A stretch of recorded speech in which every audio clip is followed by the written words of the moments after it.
The December wind cut through my thin jacket as I stood on the doorstep of the Mason family estate, watching my mother-in-law's perfectly manicured hand wave goodbye before she slammed the heavy oak door in my face. I placed one hand protectively over my growing belly, trying to process how quickly everything had fallen apart. My name is Emma Chen, and at 28 years old, I found myself pregnant, alone, and locked out of what had been my home for the past 3 years. But Victoria Mason had no idea what she'd just done, or who she was really dealing with. "You'll thank me for this later, James," I heard her say through the door to my husband. "She was never good enough for you. No connections, no family money, just some scholarship girl who got lucky." I waited for James to defend me, to say something. Anything. But his silence spoke volumes. The same silence that had grown between us over the past few months as his mother's influence poisoned everything we built together. The irony was, Victoria Mason was right about one thing. I had gotten lucky, but not in a way she thought. 3 years ago, I was a software engineer fresh out of MIT, working on an AI algorithm that could revolutionize supply chain management. James and I met at a tech conference where I was presenting my research. He was there representing his family's shipping company, Mason Global Logistics. It was love at first sight, at least that's what I thought. The wedding was rushed, small, intimate. Victoria never approved, but James had insisted. "We don't need their blessing," he'd said back then. "We just need each other." Those words felt hollow now as I stood in the cold, watching my breath form clouds in the frigid air. What Victoria didn't know was that for the past year, I'd been building something in secret. Something that would change everything. The algorithm I'd been developing wasn't just theoretical anymore, it was ready. And while Victoria was busy planning charity galas and criticizing my common background, I'd been quietly meeting with investors, securing patents, and laying the groundwork for my own company. I pulled out my phone, my fingers trembling slightly from both cold and adrenaline, and dialed the one person I knew I could count on. "Maya, it's happening." They kicked me out. Maya Chen, my older sister and brilliant corporate lawyer, didn't miss a beat. "I'm on my way. The apartment is ready. Time to launch Plan B." I could hear her grabbing her keys, the determination in her voice giving me strength. Maya had always been my rock, especially after we lost our parents in an accident 10 years ago. She was the one who'd encouraged me to keep working on my algorithm even after I married James. "Never put all your eggs in one basket, little sister," she'd warned me. Especially not a golden one. As I waited for Maya, I thought about the last conversation I'd had with James earlier that morning. He found the prenatal vitamins in my drawer, and instead of being happy about the baby, he looked worried. "Did you plan this?" he'd asked, his voice tight. "Is this some kind of trap?" The accusation had stunned me. Trap? "James, we're married. We talked about having children." "Mother thinks the timing is suspicious," he'd said, running his hands through his hair. "With the company's merger coming up." I should have seen it then, how deeply his mother's paranoia had infected him. How the sweet, supportive man I'd marry had become just another puppet in Victoria Mason's grand plan for her family's dynasty. Maya's sleek black Tesla pulled up to the curb, and she jumped out, wrapping me in a fierce hug. "Those pretentious snobs," she muttered, helping me with my bags. "Just wait until they see what's coming." As we drove away from the Mason estate, I felt a strange sense of calm settle over me. Victoria thought she was protecting her family's empire by getting rid of me.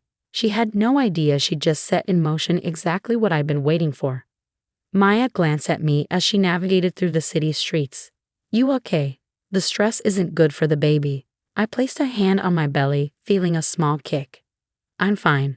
Better than fine, actually. Remember how you told me to always have a backup plan?" She nodded, turning onto the highway that led to her downtown apartment building. "Well," I said, pulling out my laptop, "I have something to show you. That algorithm I've been working on. It's not just theoretical anymore. I've been running simulations using Mason Global's shipping data that James gave me access to when we first got married." Maya's eyes widened. "Emma, what exactly have you been up to?" I opened my laptop, showing her the results of my latest simulation. I've created an AI-driven logistics system that can predict supply chain disruptions before they happen, optimize shipping routes in real time, and reduce costs by up to 40%. I call it ChainSight.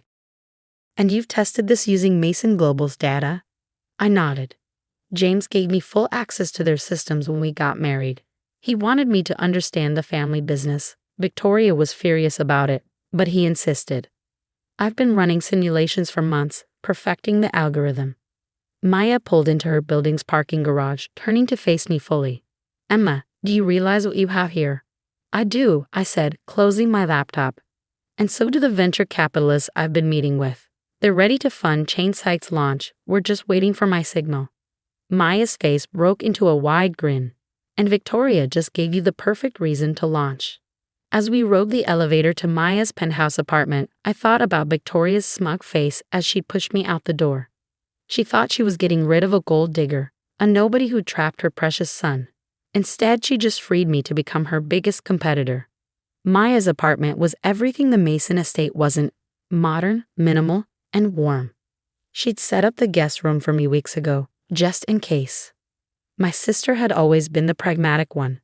Get some rest, she said, helping me unpack. Tomorrow, we start making calls.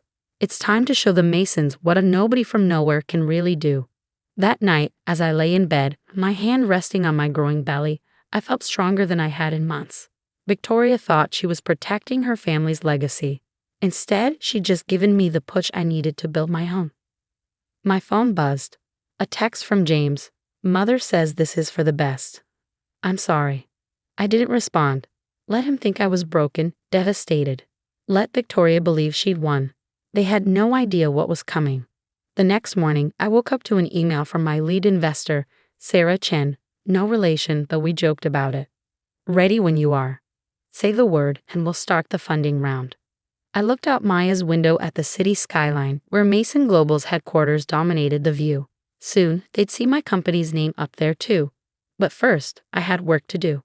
Maya was already up, making breakfast and taking calls. She cleared her schedule for the next week to help me set everything in motion. As I walked into the kitchen, she handed me a prenatal vitamin and a glass of orange juice. The team's ready, she said, hanging up her phone. We can file the incorporation papers today. You're sure about this? I took the vitamin, thinking about James' accusation yesterday. Had I planned this? Not exactly. But I'd been prepared for it thanks to Maya's constant warnings and my own instincts. I'm sure, I said, pulling out my laptop. Victoria wants a war. Let's give her one. Maya smiled, that fierce, protective smile I'd known all my life. Then let's get to work. The next few days passed in a blur of meetings, calls, and paperwork. Maya's law firm handled everything efficiently, and by the end of the week, Chainsite was officially incorporated. The initial funding round was oversubscribed. It seemed every investor in town wanted a piece of what we were building. James tried calling several times, but I let everything go to voicemail. His messages grew increasingly anxious as news of Chainsite's incorporation spread through the business community. Emma, what are you doing? His last message demanded. Mother's furious. She says you stole company secrets. We could sue you for this. I played the message for Maya, who just laughed. Let them try. Every bit of data you used was legally accessed with full permission. We have James's emails proving it. She was right, of course. I documented everything meticulously, knowing this day might come. Victoria Mason hadn't raised an idiot for a son. She just never expected his wife to be smarter than he was. As I ended part one of my story here, I was just getting started. Victoria Mason thought she'd taught me a lesson about knowing my place. Instead, she'd given me exactly what I needed: freedom to build something that would change everything, not just for me and my baby, but for the entire industry she thought she controlled. The real question was, what would happen when she realized exactly what she'd done? 6 months after Victoria Mason slammed her door in my face, I stood in front of a packed conference room at the National Logistics Convention. My hand rested on my now visible baby bump as I prepared to demonstrate Chainsite to the industry's biggest players. The irony wasn't lost on me that Mason Global's leadership team sat in the front row, Victoria and James among them. Victoria's face was set in its usual mask of cold disdain, but I could see the tension in her jaw. James just looked pale. Ladies and gentlemen, I began, my voice steady despite the flutter of movement in my belly. What you're about to see will revolutionize how we think about supply chain management. As I launched into the demonstration, showing real-time optimization of shipping routes and predictive analytics that could save companies millions. I watched Victoria's expression shift from dismissive to concerned. By the time I showed the cost-saving projections, she was gripping her armrests so tightly her knuckles had turned white. The past 6 months had been intense. Maya and I had worked around the clock, building the company from her penthouse apartment. Our team grew quickly, brilliant engineers and developers who believed in the vision. The pregnancy hadn't been easy, but every kick from my baby felt like a reminder of why I was doing this. Victoria had tried everything to stop us. First came the cease and desist letters, claiming I'd stolen proprietary information. Maya's legal team shut that down quickly, producing documentation of every permission James had given me to access their systems. Then came the whisper campaign. Rumors about my character, my background, suggestions that I was unstable. But Victoria had underestimated how much the industry was ready for change. Chainsite's early trials with smaller shipping companies had produced results that couldn't be ignored. Any questions? I asked as I concluded the presentation. The room erupted with raised hands, but Victoria was already on her feet. This is nothing but smoke and mirrors, she announced, her voice sharp. Ms. Chen claims her system can reduce costs by 40%, but where's the proof? Mason Global has been in this industry for generations. We know what's possible and what isn't. I smiled, having anticipated this moment. Excellent question, Mrs. Mason. Perhaps your son can help answer it, since he's seen the system in action. All eyes turned to James, who looked like he wanted to disappear. He knew exactly what I was referring to. The trial runs I'd done using Mason Global's data, the ones he'd enthusiastically approved before his mother poisoned everything. I don't know what you're talking about, he stammered, but his face betrayed him. Really? I pulled up a series of emails on the screen behind me. Because according to these messages, you were quite impressed with the initial results.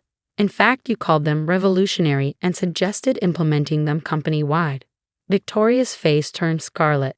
The emails were damning, not just for their content, but because they proved every accusation she'd made about me stealing company secrets was false. James had been my biggest supporter, right up until she turned him against me. After the presentation, investors swarmed around me. Maya handled most of them, her legal expertise proving invaluable as we fielded partnership offers and investment proposals. I noticed James hovering at the edge of the crowd, looking lost. Finally, he approached me as the room began to clear. Victoria was nowhere in sight.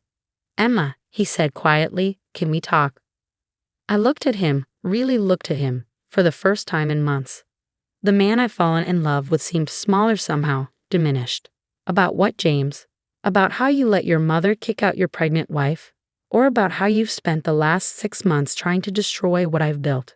He flinched. I didn't know about the baby, about any of it. Mother said. That's the problem. I cut him off. Mother said, Mother thinks, Mother knows best. When was the last time you thought for yourself? The company's stock dropped 15% after your presentation, he said, changing tactics. Mother's furious. The board is asking questions. Maybe we could work something out. I laughed, though there was no humor in it. Now you want to work something out? After everything. You're still my wife, he said, reaching for my hand. I pulled away. Actually, I'm not. The divorce papers were delivered to your office this morning. Maya's firm handled everything. You should read them carefully, especially the part about the baby. His face fell. Emma, please. That's my child too.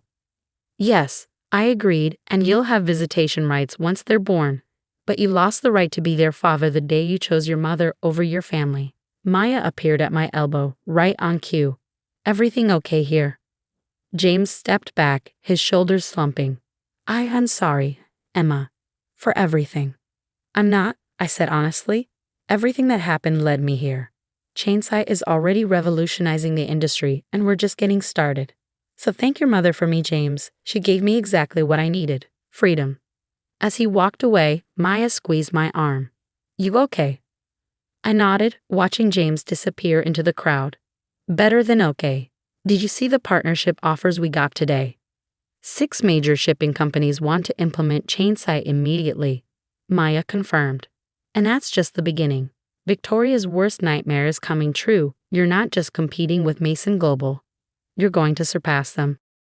2 weeks later, I sat in my new office, reviewing the latest performance reports. Chainsight was growing faster than even our most optimistic projections had predicted. Companies were switching to our system in droves, drawn by the cost savings and efficiency improvements. Mason Global's stock had continued to fall as investors questioned their ability to compete in the changing landscape. I'd heard through industry gossip that Victoria had been forced to step down from the board, though she was fighting it every step of the way. A knock at my door interrupted my thoughts. Maya entered, waving a tablet. "You need to see this," she said, pulling up a news article. The headline made me catch my breath. Mason Global Logistics announces major restructuring. CEO James Mason steps down. "He's leaving the company?" I asked, scanning the article. Maya nodded. Word is he's starting his own venture, something about embracing innovation and new directions in logistics. I sat back, absently rubbing my belly where the baby was kicking. His mother must be beside herself. "Oh, she is," Maya grinned. "But that's not all. Look at the last paragraph." I read it and felt a strange mix of emotions. In a surprising move, James Mason has expressed interest in potential collaborations with emerging industry leaders, specifically citing Chainsight's revolutionary approach to supply chain management. "What do you think?" Maya asked. "Should we hear him out?" I thought about it, remembering the man I've fallen in love with, the one who'd been excited about innovation before his mother's influence took over. Maybe, free from Victoria's control, that man still existed somewhere. Set up a meeting, I decided. But make it clear, this is business, nothing more.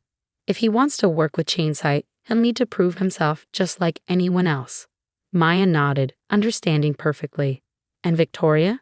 I smiled, thinking of my former mother-in-law and her grand plans for her family's legacy. She can watch from the sidelines as everything she tried to protect gets transformed by the nobody from nowhere she threw out in the cold. The baby kicked again, stronger this time, and I placed both hands on my belly. In 2 months, I'd be a mother myself. But unlike Victoria, I would teach my child that true legacy isn't about maintaining control. It's about having the courage to create something new. Victoria had thought she was protecting her son's inheritance when she kicked me out that cold December day. Instead, she triggered a revolution in the industry she thought she controlled, led by the very person she underestimated most. As I looked out my office window at the city skyline, where the Chainsight logo now shone as brightly as Mason Global's, I couldn't help but smile. Sometimes the best revenge isn't about getting even. It's about soaring higher than your enemies ever thought possible.